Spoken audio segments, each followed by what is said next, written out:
Baba ulit, Nay. Sumpong-sumpong. Okay. Taas nyo.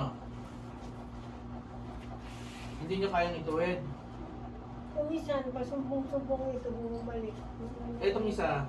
Ito, mas light lang ito. Ito matindi. Ayan. Sige, baba ulit. Hindi, masakit lumalik. Okay, Nanay. Patingin nga. Itaas nyo ang kamay nyo. Hirap na hirap. Ano? Pag-uwi natin yun. Ganyan. Okay. Baba. Frozen shoulder. Process. Ano ang sabi ng doktor? Ano nga yung ang sa'yo? Continuous, ano daw yan?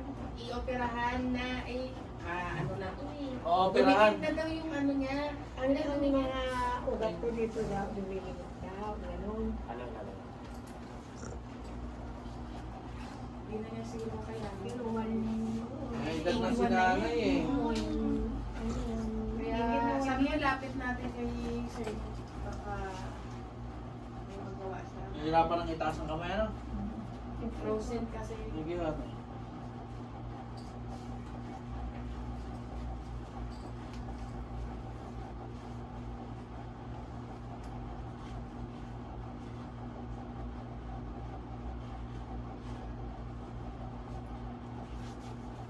Bilak na eh. Ano ito bilak? Gano'ng katagal na to? may na 1 year. 1 year. Pabalik-balik eh.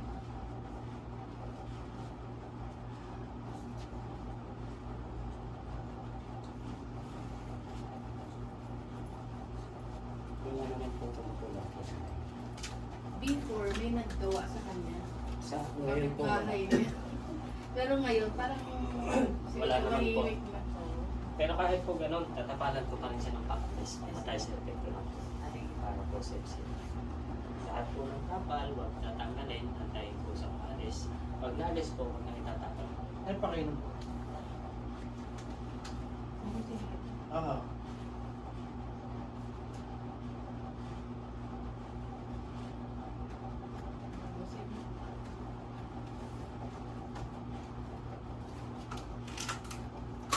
May taas nyo kamay nyo.